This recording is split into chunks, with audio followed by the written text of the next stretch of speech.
O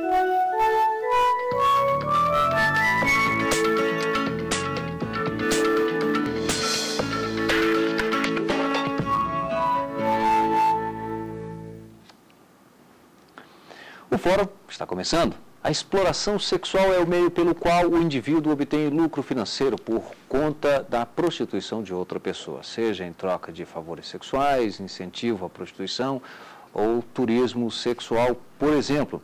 Para falar do assunto, eu recebo a secretária nacional de enfrentamento à violência contra as mulheres da Secretaria de Políticas para as Mulheres, Aparecida Gonçalves, a quem eu quero aqui nesse momento agradecer muito pela presença para tratar deste tema no programa Fórum, que é a exploração sexual. Mas antes, gostaria de convidá-lo para assistir uma matéria feita pela nossa equipe de reportagem que trata justamente deste tema. Vamos ver. No Brasil, a prostituição não é considerada crime, mas a exploração sexual é.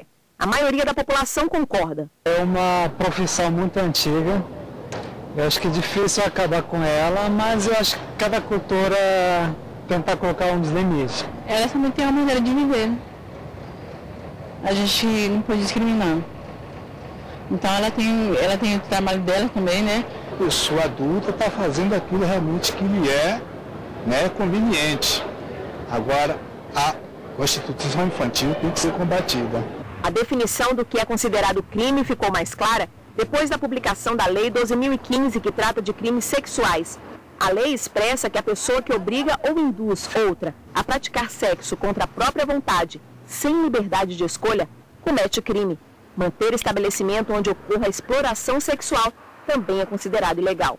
O artigo 229 restringe a incidência da figura incriminadora da casa de prostituição àqueles casos em que a mulher ou o homem praticam a mercancia com seu próprio corpo, isso é, comercializam o seu próprio corpo. Só nessa situação é que nós vamos ter a figura da casa de prostituição. Para essa delegada, as alterações na lei são positivas, principalmente porque ela aumenta a punição para quem comete esse tipo de crime contra menores de 18 anos de idade. O que se quer é proteger as pessoas de serem exploradas sexualmente, principalmente quando forem menores.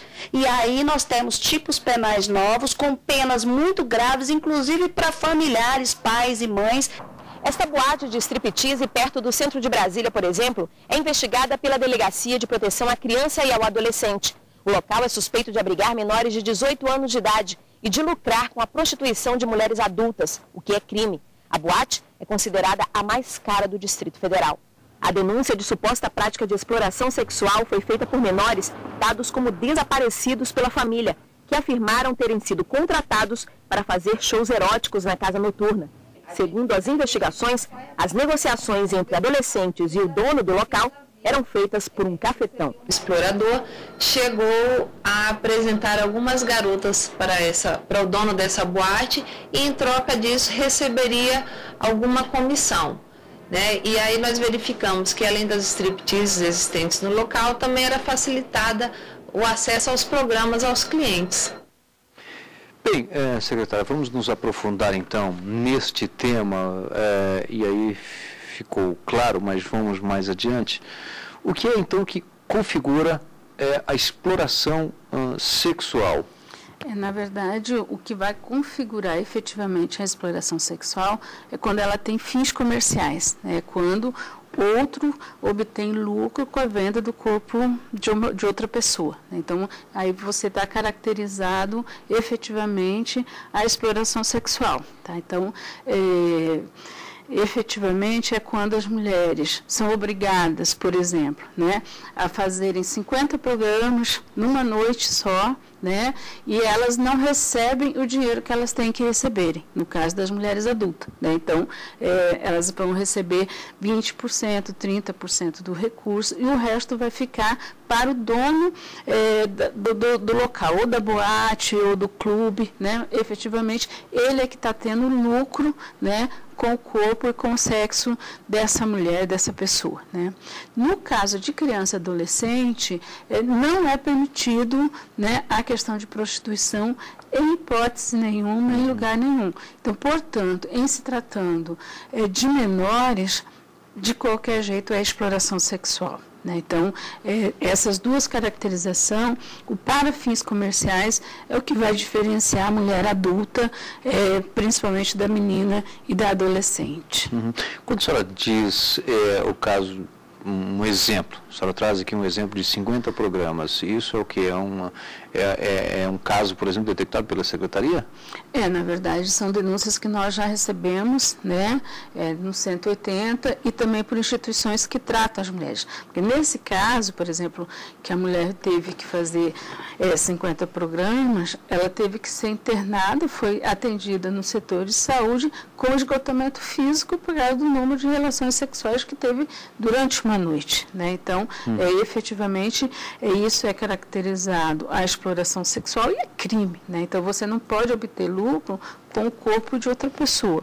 Mesmo no Brasil, né, não existindo uma lei que diz que prostituição é legal, mas prostituição não é crime no Brasil, né? Então, acho que isso é importante. O que é crime é a obtenção do lucro sobre o corpo da mulher.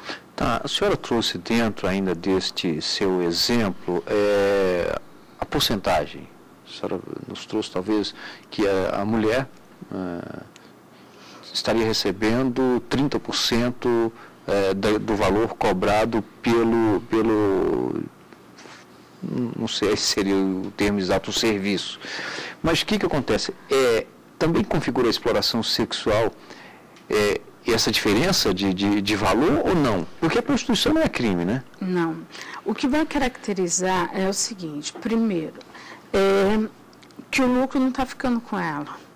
Então, se você tem um programa então, de 100 reais... Depende de ser 30% ou mais, ou menos. É menos. Na verdade, se o programa custa 100 reais, a mulher só recebe 30 reais e alguém ficou com 70, né? Vamos colocar, por exemplo, que uma outra característica da exploração sexual, e isso a gente vê muito na questão do tráfico de mulheres, né? Seja para fora do país ou interna no país, como é que se caracteriza, né? A mulher, geralmente, ela, quando é aliciada para entrar, né, nesses casos, na transferência, vem uma série de promessas, né? Quais são as promessas? Que ela vai ganhar bem, a questão das passagens, a questão da moradia, né? A questão da alimentação. E quando ela chega no local, o que é que ela encontra? Ela já chega com a dívida, porque aí o aliciador já vai colocar a passagem, né? Ele cobra alimentação e ele ainda cobra a questão do lucro do programa com ela. Portanto, ela já chega no local endividada. Tá? Então, quando ela chega endividada, ela vai ter que fazer programas para pagar a dívida, efetivamente. Então, ela vai ter que trabalhar dobrado para pagar a dívida. Só que cada vez que ela trabalha mais ela vai se endividar, porque o que ela está recebendo não é o lucro total, né? Ela não está recebendo o total. Desse recurso ainda está ficando com o aliciador. Né? Portanto, isso se caracteriza um crime, né, segundo a Convenção de Palermo, que trata a questão do tráfico de seres humanos, né? E que nós temos hoje 85% das pessoas traficadas são mulheres, seja para fora do Brasil ou seja internamente, porque no Brasil, né, nós temos uma lei que diz que o tráfico interno também é crime, né? Então,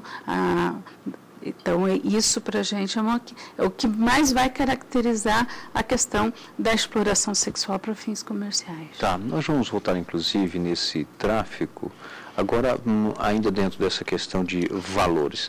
Digamos, e aí eu até pergunto, porque pode se fazer uma grande confusão na hora, porque vamos supor que uma determinada mulher, um grupo de mulheres trabalha em um determinado local, uma casa de show, striptease, como nós vimos na matéria, por exemplo, e ao final da noite, digamos, no acerto, o proprietário diz: olha, você fez tantos programas, nós vamos acertar aqui, o valor é X, mas você consumiu isso, eu tenho que te cobrar uma parte do aluguel. Essas outras cobranças, por exemplo, ela consumiu, talvez comeu, ou ali dentro também bebeu com o seu cliente, que seja, isso às vezes não pode confundir um pouquinho ou maquiar essa exploração? essa configuração da exploração? Pode, né? Pode.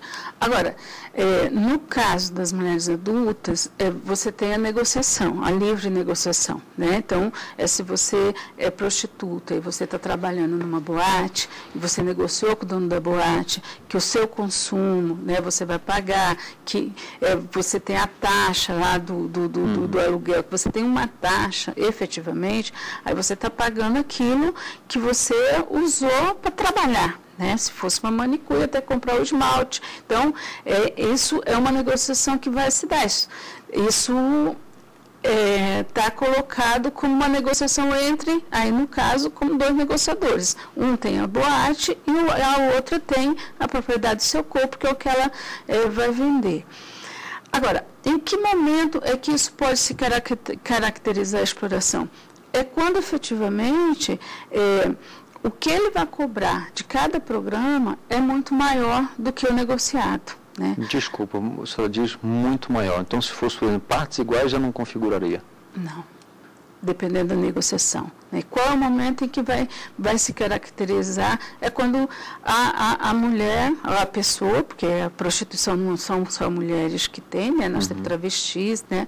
Então, efetivamente, é quando a pessoa denuncia e diz o seguinte, não foi isso que foi negociado. Né? Então, aí que vai se caracterizar. Agora, pode estar camuflando? Pode.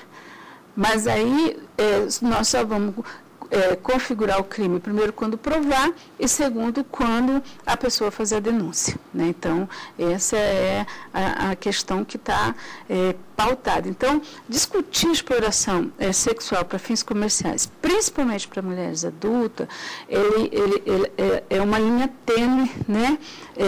Que você tem que ter muita clareza, porque nós não podemos, e a gente tem uma tradição no Brasil e no mundo, principalmente, de tratar principalmente a prostituição como crime, né? Então, não pode, é crime, é uma vergonha, né? Quando na verdade não é. Não é crime. No Brasil não é crime. Né? Eu acho que é importante dizer isso. Tem alguns países, como Estados Unidos, que a prostituição é crime, mas no Brasil não. Né? O Brasil, ela não é legalizada, mas ela é hoje tratada como uma profissão na maioria dos lugares que nós temos. Inclusive o Ministério do Trabalho tem uma regulamentação para a questão da prostituição. Né? Nós vimos inclusive a opinião de alguns entrevistados que diz sobre um deles, inclusive, olha, é uma das profissões mais antigas, né, da Terra. Mas a casa em si, digamos, o prostíbulo aí já é Quando se tem a figura que se chama muito no meio da prostituição, do rufião, né? Do cara que é o cara que faz, se você for ver nos filmes, né? Para ficar mais lúcido do que a gente está falando, nos filmes, sempre quando você tem um grupo de prostituta, você tem o cara que controla elas, né? O coordenador do negócio, é o empresário ali. Exatamente. Aquilo ali configura o rufianismo, aquilo ali é crime. Tá? Por quê?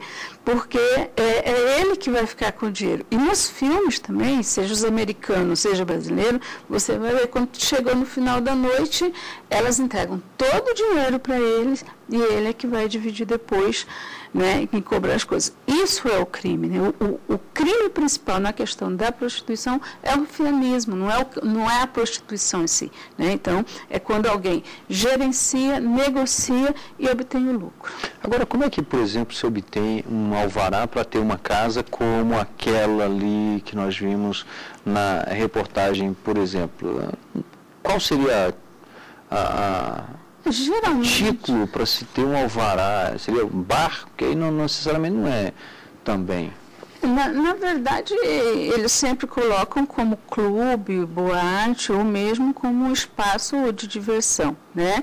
Nunca no alvará eles colocam que vai ser uma casa de prostituição, que vai ter programa, até porque se colocar que vai ter programa, vai ter uma fiscalização muito forte, né? Tanto da vigilância sanitária, né? Porque você tem que discutir a questão das condições de trabalho, né, da questão de se está usando camisinha ou não, né, de todos os cuidados que tem que ter com relação àquela questão do trabalho, efetivamente.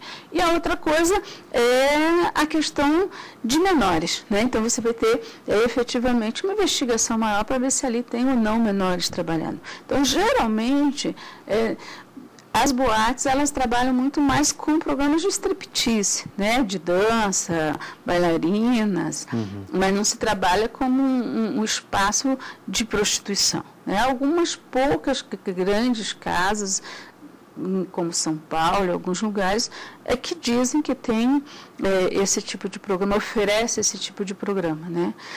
Agora, apesar de não estar no alvará, você vai ver nos jornais, você vai ver nas propagandas, né? Você vai ver em todo lugar, como nós vimos na reportagem, a menina lá, toda linda, né? Isso é uma característica de quem efetivamente está tendo programas, né? Bem, nós vamos a um rápido intervalo, em seguida estaremos de volta com o programa Fórum, tema de hoje, exploração sexual, e você também pode sugerir um tema a ser debatido aqui com a gente. Para isso é fácil, basta enviar a sua sugestão pelo endereço eletrônico forum@stf.jus.br. Até já.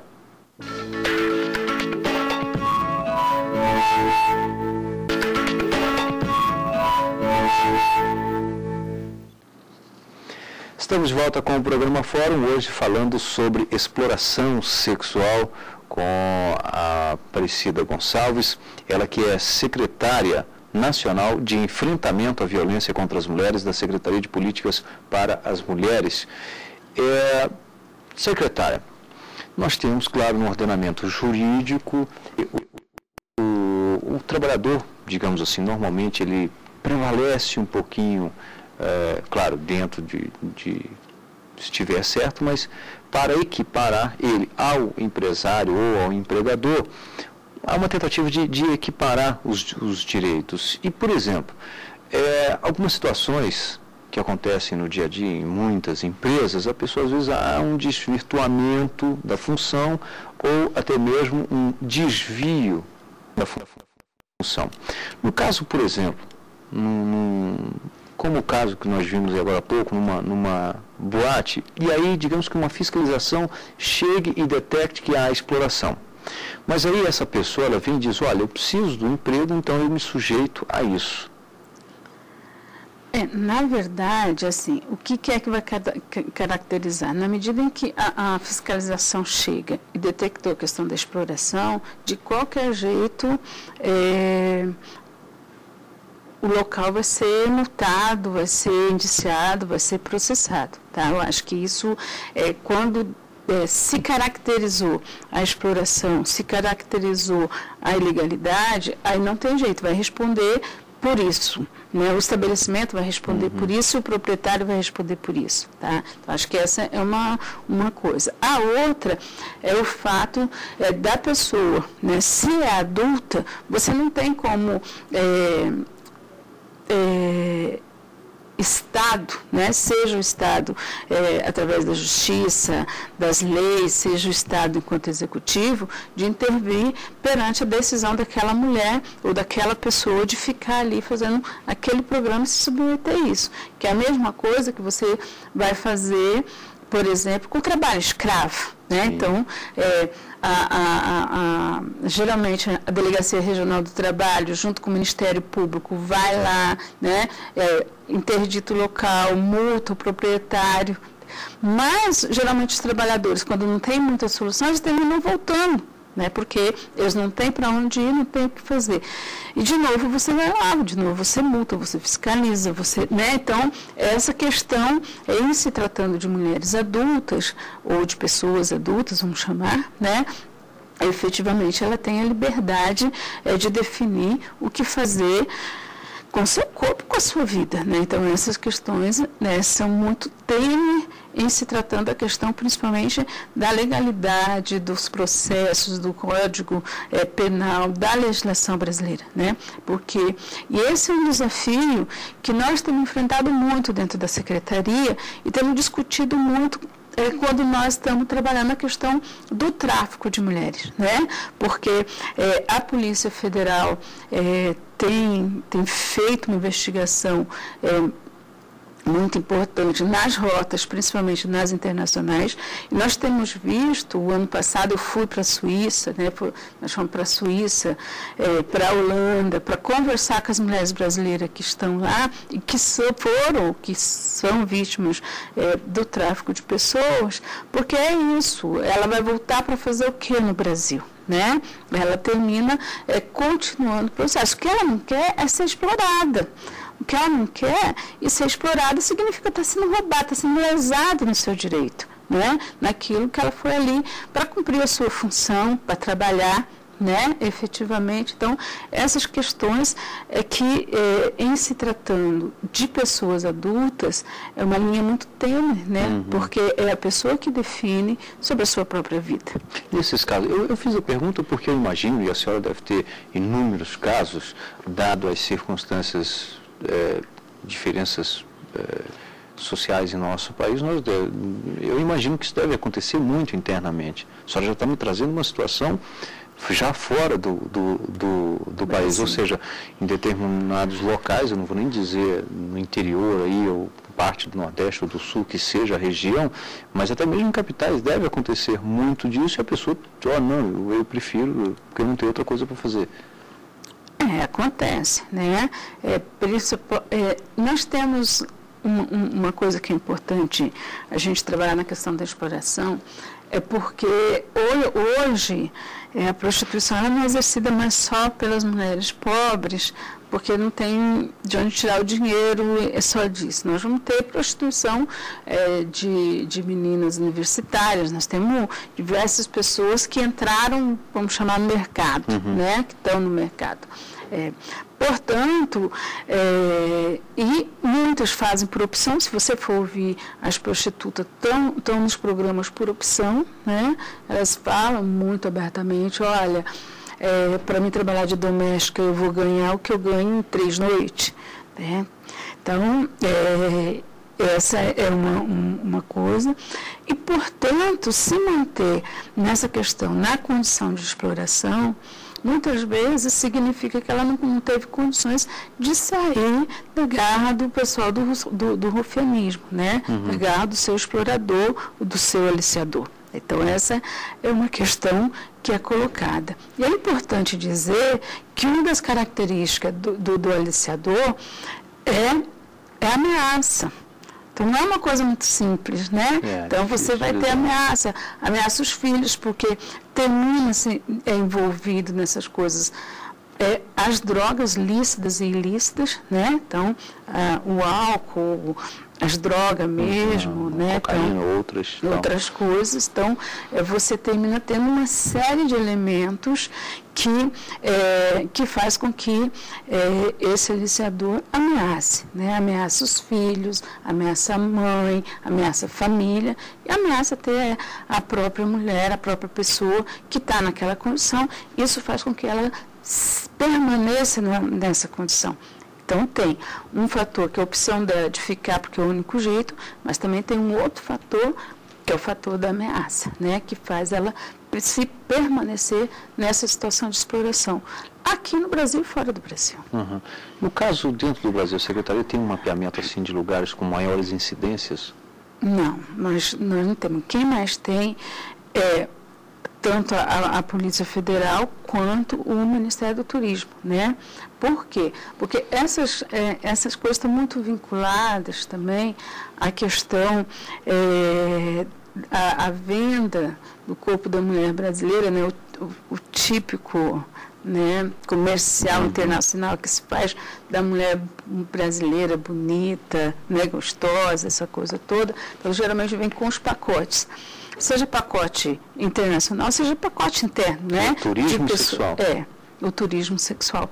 Onde você já vende, quando você vende o hotel, né, onde você vai ficar, a hospedagem, você já vende junto a questão das mulheres. Isso nós temos mais mapeado, né? Mas, como nós temos uma questão que a prostituição, ela não é legalizada, mas ela não é crime, então é muito difícil você fazer o mapeamento geral do que tem e o que não tem no Brasil, né? Eu acho que isso é uma questão, é um desafio, né? Nós começamos uma discussão junto com as associações de prostituta, de que forma é que nós vamos fazer para que elas não sejam exploradas, né, efetivamente, de que forma que a gente vai resolver essa situação, mas é um processo muito interno, né, porque tem umas que diz que são profissão, então tem que legalizar, tem que criar um sindicato, outras acham que não, né, porque ninguém vai ficar eternamente como prostituta, então é um debate que cabe... Tem a exposição também, né, secretária? Tem. E tem a questão da violência. Eu acho que isso é uma coisa que é importante dizer, principalmente para aquelas que estão na rua, né? Em todo lugar tem, mas na rua elas sofrem duas violências. Uma violência de estar exposta na rua, das piadas, da própria polícia, né? E tem a violência que ela sofre dos próprios clientes. Né? Então, efetivamente, isso é uma questão muito forte. Fora a questão da própria exploração, né? Eu até acrescentaria mais uma, se me permite, pode me corrigir, teria uma outra violência, ela pode até ser uma questão psicológica, que é a da família, né? Muitas vezes, com relação a pais, mães e até filhos. E muitas vezes elas estão escondidas, né? A família não sabe, muitas sabem, mas a grande maioria da família não sabe qual é a profissão efetivamente que ela está exercendo na rua, né? Que é... Apesar de que no Brasil o preconceito contra a prostituição diminuiu muito nesses últimos anos. Né? Eu acho a senhora entende assim? Eu acho que há pesquisas ou não? Não, a gente mas tem... percebe-se. Percebe-se, né? Até porque a discussão da questão da exploração sexual é um fator importante, que é o combate à exploração sexual de crianças e adolescentes, eu acho que é um elemento fundamental nesse processo. Porque... a pessoa ali os próprios entrevistados dizem assim, a mulher é adulta, ela faz o que ela quer com o corpo. Acho que essa é uma questão importante que a gente tem que avaliar, né? A propriedade do corpo, né? É claro que nenhum corpo tem que ser explorado, seja em que área for de trabalho, né? Seja que mesmo a questão do sexo, tá? Mas, efetivamente, ele traz um elemento, a questão da criança e do adolescente, que o que é que pode, o que não pode, o limite, né, do limite. Então, o que é uma vergonha no Brasil é as meninas serem prostitutas, as meninas serem meninas de programa, né? Porque é uma vergonha você andar nesse país que todo mundo fala do Nordeste, mas não é só no Nordeste. Em qualquer lugar você vai encontrar meninas de 11, de 12 anos. Correto. E a vergonha são os homens adultos querendo as meninas para programas. Eu ainda tenho uma outra visão também que talvez põe mais lenha nessa fogueira, que é justamente casos recentes que temos vistos por aí de pais, mãe que incentiva ou que ainda agenda os programas, ou coisas nesse sentido. Porque, na verdade, assim, se criou uma condição no Brasil de precariedade, né? Nós vamos encontrar, não sei se você acompanhou aquele caso daquela menina índia, em Amambai, Mato Grosso do Sul, que o pai vendeu ela, né? E o cara colocou ela na rua para fazer programa. O que é que acontece muito no nosso país? Né? Efetivamente, isso é uma forma de rendimento. E as pessoas estão desempregadas. Né? E aí acha que isso é uma forma de lucro, seja mulher ou seja homem. Mas na maioria das vezes são os homens, os pais que vendem as filhas. Né? Geralmente vende para o aliciador. Nós temos muito poucos casos em que o próprio pai é que faz a agenda, ou a própria mãe é que faz a agenda das meninas. Né? Mas, na verdade, essas meninas foram vendidas para um aliciador. É ele que vai fazer o programa. Né? Quem comprou foi esse aliciador. Então, ele passa a ter a propriedade dessa pessoa, né? Seja menina, seja mulher, seja travesti. Portanto, ele passa a ser o dono absoluto desse processo, né, que está colocado hoje no Brasil. Agora, eu acho que afora a questão de vender seus filhos e suas filhas, Tem uma outra coisa que no Brasil, para mim, é muito sério, que é o fato da violência sexual dentro de casa contra meninas, né? De ser, hoje, os números têm mostrado que o grande número, né, de violência sexual das meninas dentro de casa são dos pais. Não é do padrasto, né? Não é não, é dos próprios pais. Né? Então, você começa a criar uma cultura, que é uma cultura de que a criança, em vez de estar brincando, tem que estar já com uma vida ativa no sexo, né? Uma vida sexual ativa. Que é uma cultura que permeia, que é a posse e a propriedade. Eu me recordo aqui em um determinado programa, fórum, e aí abordava um tema de certa forma parecido, mas há em alguns lugares, eu acho que em especial na Amazônia, uma cultura de que o pai é que inicia a filha na sexualidade. Mas aí eu até quero a opinião da senhora, já é mais uma questão cultural mesmo ali, aí isso, a legislação não deveria entrar nesse mérito, ou não? Tem que entrar sim? Eu acho que tem que entrar. A minha opinião é que tem que entrar. Por quê? Por dois motivos, né? Um é que assim... Que uma coisa é o pai ter a relação sexual com a filha porque é uma vontade dele, ele quer. A outra talvez seria uma questão cultural, talvez de tribo, não sei, e aí é uma questão mais... uma coisa assim, na aldeia, né? Agora, é assim, o problema é que muitas vezes a gente usa a história da cultura, eu quero colocar aqui entre aspas, para justificar aquilo que é injustificável. Né? Então, em nome de uma cultura, se pode bater e matar uma mulher. Né? Porque em nome dessa cultura, em nome de uma cultura você pode estuprar, você pode violentar, em nome de uma cultura você pode fazer o quê? Então, assim, na nossa sociedade, a gente se habituou, mas isso é uma questão cultural. Não, o que é cultura é modificado. Né? Nós fomos criados, na minha geração, por exemplo, a gente ouvia a Jovem Guarda. Né? Hoje se ouve o funk. Então, as culturas, as formas, os costumes, eles vão mudando. Então, que a cultura também é mudado, é alterado, é diferenciado. Então, agora, se justificar em nome da cultura, se justificar violência, em nenhum momento é possível.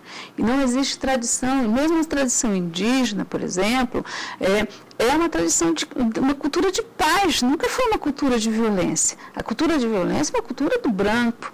Acho que isso é importante a gente ter evidências, né? Trabalhar um pouco. A questão dos quilombolas, né? Também tem culturas, mas a cultura deles, na maioria das vezes, é uma cultura de paz. Eles querem plantar, comer, né? Eles querem cuidar dos seus filhos, eles valorizam. Então, efetivamente, assim, eu acho que não tem como, no Brasil mais, num país que já é a 7ª economia do mundo, vai ser daqui uns dias a 5ª economia do mundo, ter uma posição mundial respeitável, continuar aceitando, né, a desculpa da cultura para aceitar a violência contra a mulher e contra a criança e adolescente. É interessante pensar que a cultura normalmente ela vem assim, de forma que ofende o outro, machuca o outro, denigre o outro. Mas assim, cultura, pular do prédio de cabeça para baixo é uma cultura para fulano. Não, é cultural, mas para mim mesmo não é.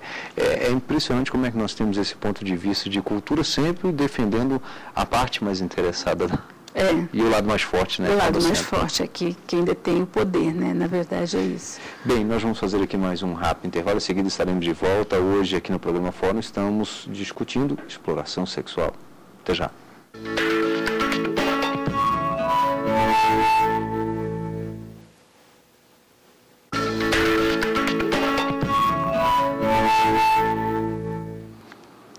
Estamos de volta com o programa Fórum, o tema de hoje é exploração sexual.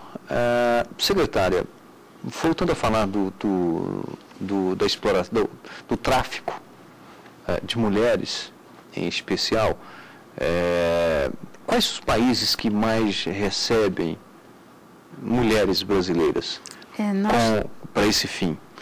Nós temos um mapeamento dos principais países, né? Nós temos a Espanha, nós temos a Suíça, nós temos a Holanda, né, que são países que têm uma tradição onde as mulheres vão mais, né? Apesar de que na Holanda, o ano passado já começava a mudar, trocar as mulheres brasileiras pelas asiáticas, né? Então onde efetivamente se tem uma maior adesão dos homens para consumo das mulheres brasileiras, né? Então, mas a Espanha, nós temos grande número de mulheres exercendo a profissão de prostitutas na Espanha, e é onde, talvez porque tem uma parceria entre Brasil e Espanha, os dois governos, de investigação conjunta entre a Polícia Federal e a Polícia da Espanha, é onde a gente tem mais deflagrado redes de aliciadores, né, efetivamente. Mas a Europa são os lugares, né, mais de destino das mulheres brasileiras, né? Europa, Portugal, Espanha, então você entra pela Europa. Agora, nessas operações, claro que há muita investigação antes de se chegar, mas na conversa ali com, por exemplo, as mulheres, o que elas dizem? Na verdade, assim, quando elas são convidadas, né, vamos chamar assim, para exercer a profissão fora do país, existem duas modalidades. Uma do aliciamento, né, que uma mulher já é prostituta aqui no Brasil, diz, olha, vamos para fora, lá você vai ganhar em dólar, você vai ganhar o triplo, né? Ela sai daqui acreditando que vai melhorar de vida nas condições, sem nenhuma ideia do que vai acontecer com ela efetivamente fora do país, ou fora do seu estado, ou fora do seu município, né? E existe aquela que convida ela para ir para fora do país, mas para exercer uma outra profissão. Vamos trabalhar num bar para vender bebida, né? As mulheres brasileiras, então, elas vão enganadas quando chegam lá, elas têm que exercer, fora vender a bebida, elas têm que exercer a profissão. O que é grave no crime internacional de tráfico de pessoas, no caso de mulheres? É que lá elas ficam presas, eles seguram o passaporte, então elas não têm como se locomover, porque sem passaporte você não se locomove fora do país. Então eles seguram o passaporte, eles trancam elas, né? Então elas ficam trancadas nos lugares onde elas vão exercer a profissão, e elas são praticamente colocadas em situação de escravidão, porque tudo que elas ganham fica com eles para pagar a dívida, tá? Então, efetivamente, o que acontece? E quando elas têm oportunidade, elas denunciam. Ou elas falam para o próprio cliente que está ali, né, porque geralmente o cliente que vai naqueles lugares, eles não sabem que é dessa forma que funciona, né? Então ela fala para o cliente denuncia, ou elas mesmo, uma foge e acha um momento que pode ligar para a mãe, para a família aqui no Brasil, e denuncia a situação que está, e aí a partir dessas denúncias se começa a investigação. É claro que a Polícia Federal, eu acho que hoje está equipada, muito bem qualificada, a gente, né, para essa questão desses crimes, né, já tem o perfil, a gente já sabe mais ou menos o perfil das mulheres, né, que vai para onde, né? Então, as goianas, para onde que vão, né, as maranhenses, para onde vão. Um perfil nesse sentido. Porque você vai descobrir nas redes, né, e os passaportes. Então, a Polícia Federal que entrega o passaporte e vê no aeroporto aquele grupo de 4 ou 5 mulheres, né, morena, de cabelo, né, ou negra, né? Então, assim, efetivamente, indo para a Espanha. Você já imagina o que é. A própria polícia, muitas vezes, fala assim, olha, você sabe que tem a questão do tráfico, pode acontecer isso. Mas, mesmo assim, elas já estão designadas aí porque elas acreditam que não vai ser com elas. Eu acho que isso é uma característica muito forte do tráfico de pessoas. Agora que as polícias, né, o setor do combate ao crime, tem ido em cima da questão, por exemplo, do passaporte, se tem pego a carteirinha de vacinação. Então, o crime ele vai criando mecanismos efetivos de continuar se implementando, né? Afora as rotas, né? É uma coisa que é importante dizer. Quando nós fomos para dentro dos aeroportos, né, para ver o que estava acontecendo, aí se criam novas rotas. Então, sai por barco lá por Amapá, por Belém, né? Então, você cria outras rotas de levarem as brasileiras para fora do país. Uhum. Bem, nesses casos, há dentro da tipificação, por exemplo, a pessoa que fez esse, digamos, contrato, esse aliciador, ele tem uma pena agravada em função de ser fora do país ou aqui dentro ou não? Ele tem, né? Na verdade, ele entra no crime de tráfico de pessoas, e é importante dizer que o tráfico de pessoas hoje é a terceira fonte lucrativa, né, segundo a OIT, no mundo. Então, ele só perde para o tráfico de armas e de drogas. Então, ele está no mesmo nível. Então, ele é a terceira fonte de renda. Então, ele é enquadrado dentro da Convenção de Palermo, aqui no Brasil, no artigo 231, né, do Código Penal. E tem os agravantes, né? Quais são os agravantes? Se é menor, né? Se a pessoa está trancada, né? Se só segurou o passaporte, não está trancada. Então, tem várias questões que são colocadas, né? Agora, nós tivemos muito poucos julgamentos e condenações. Nós tivemos muitas prisões, né? Nós tivemos muita investigação policial, porém as condenações ainda não têm sido suficientes para aquilo que a gente tem feito. E por quê? Porque a legislação brasileira permite se recorrer permanentemente, né? Eu acho que esse é um processo, os juízes levam em consideração uma série de elementos, né? Então, tem todo um processo. E a outra coisa é que a justiça brasileira lenta, tem muitos processos na justiça, né? Então, e nós ainda não conseguimos, na verdade, apesar de em 2006 a gente ter definido, enquanto governo federal, uma política nacional de enfrentamento ao tráfico de seres humanos, ter um plano de ação para o combate ao tráfico de pessoas. Agora nós estamos renovando esse plano, estamos discutindo a questão da exploração, de que forma que ela se caracteriza, de que forma, né? Apesar de todos esses avanços, nós ainda não conseguimos discutir efetivamente a impunidade desse processo todo, né? Uhum. E de que forma isso vai se caracterizar. Até porque muitas vezes alguns aliciadoras e aliciadores são pessoas muito próximas, né? São amigos, são vizinhos, são parentes. Então, você tem a rede, ela é uma rede que não é como a rede do tráfico de drogas, que você sabe que tem o traficante ali, você investiga. Então, ele é um processo muito sutil, né? Ele exerce uma sutileza, e nessa sutileza nós vamos encontrar problemas, né, legais aí da justiça, de ter que pedir prova, então tem uma série de coisas que termina adiando os julgamentos e as condenações desses aliciadores. Nessas parcerias que a senhora citou agora há pouco, por exemplo, entre Brasil e Espanha, onde a Polícia Federal vai e investiga a partir de denúncias e tal, digamos que tenha lá o papel, a figura do Rufino, lá, envolvendo brasileiras. Ele vai responder lá ou aqui? Como é que é esse acordo? Se ele for espanhol, ele vai receber, por exemplo, se for da Espanha e ele for espanhol, ele vai responder lá na Espanha pelo crime, né? Uhum. Se for daqui, ele vai responder por aqui, tá? Agora, se ele é brasileiro e está vivendo na Espanha, ele vai responder lá na Espanha. Tá? Ele vai responder lá na Espanha, porque é lá que está se caracterizando o crime. Uhum.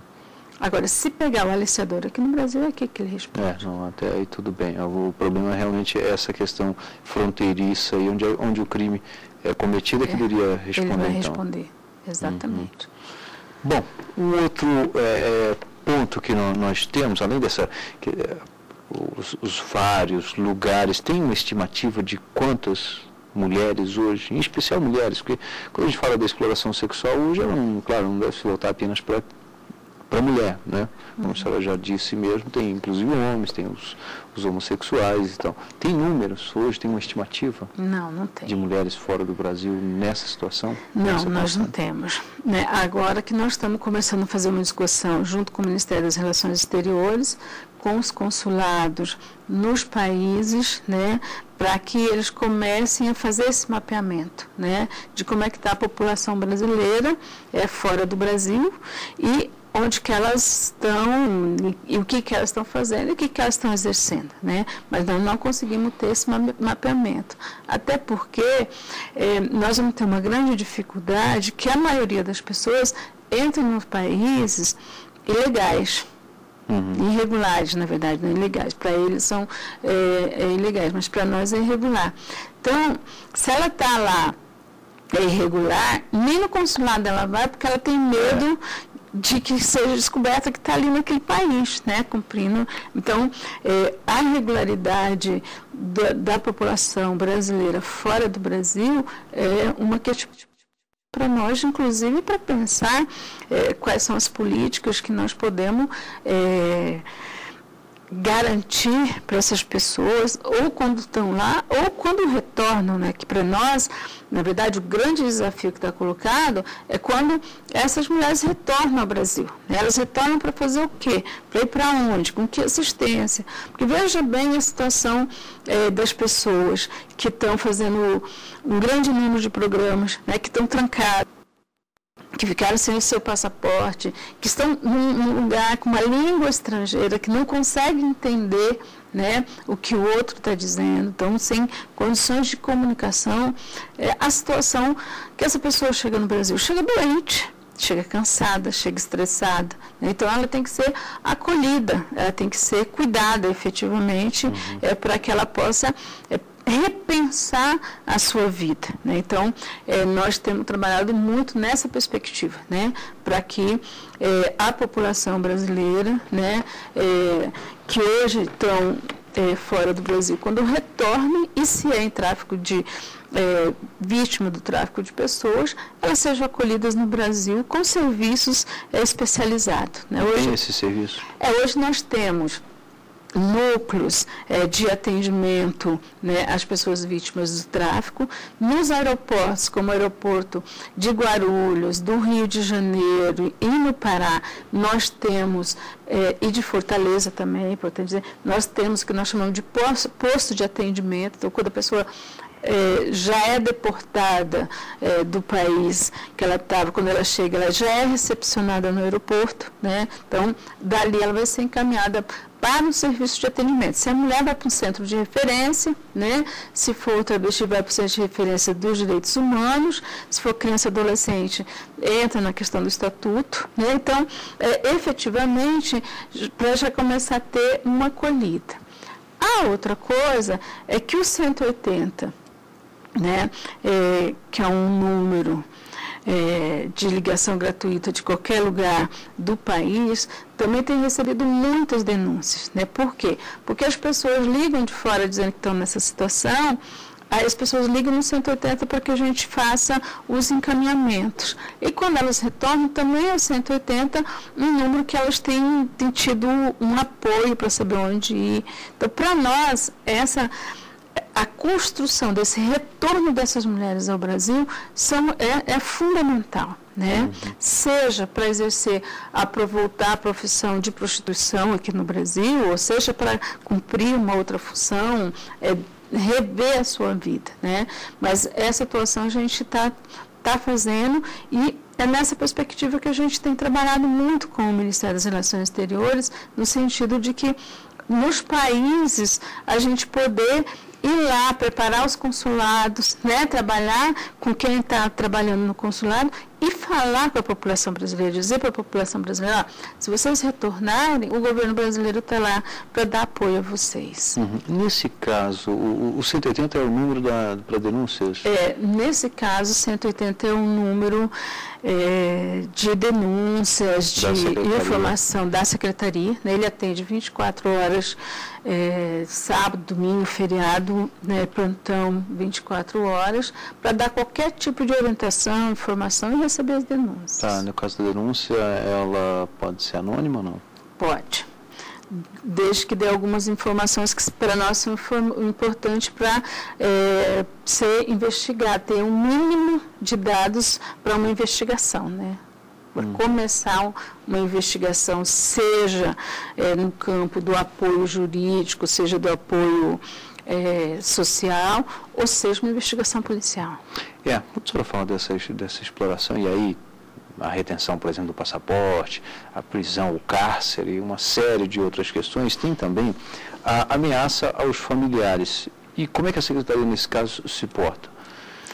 Na verdade, a gente tenta dar o máximo de apoio às famílias, né? Tanto a Secretaria de Política para as Mulheres, quanto a Secretaria de Direitos Humanos, ou seja, o Ministério da Justiça, né? Agora, na maioria das vezes, as mulheres não denunciam enquanto a família não estiver em segurança, né? Uma das grandes questões tem sido um pouco essa, né? As mulheres retornam, elas são deportadas, mas elas não denunciam exatamente porque elas não se sentem seguras frente à família, né? Então, por quê? Porque geralmente o aliciador, como eu já disse antes, é aquele vizinho, né? É um parente, então tem muito contato, é muito próximo, então ela se sente muito insegura. Agora, a política que nós temos, a política nacional, ela garante, por exemplo, se é um caso grave, gravíssimo e for caracterizado isso, essa família e essa pessoa entrar no programa de proteção a testemunhas, né? Eu acho que isso é uma coisa importante dizer. Então, ela vai ter o programa de proteção a testemunha, se não, ela não volta para aquele estado, a gente encaminha ela para um outro estado, né? Então, se ela é da Bahia e tem medo de voltar e tudo mais, a gente leva para Goiânia, leva para outro estado, para ela recomeçar a sua vida em outro espaço geográfico. Bem, eu quero aqui mais uma vez agradecer a Secretária Nacional de Enfrentamento à Violência contra as Mulheres, da Secretaria de Políticas para as Mulheres, Aparecida Gonçalves. Muito obrigado pelos esclarecimentos. Fica aqui também para você a sugestão de tema a ser debatido aqui com a gente. Para isso é fácil, basta enviar um endereço pelo endereço eletrônico forum@stf.jus.br e aí nós iremos discutir aqui no programa Fórum o tema que você sugeriu. Obrigado e até o próximo programa.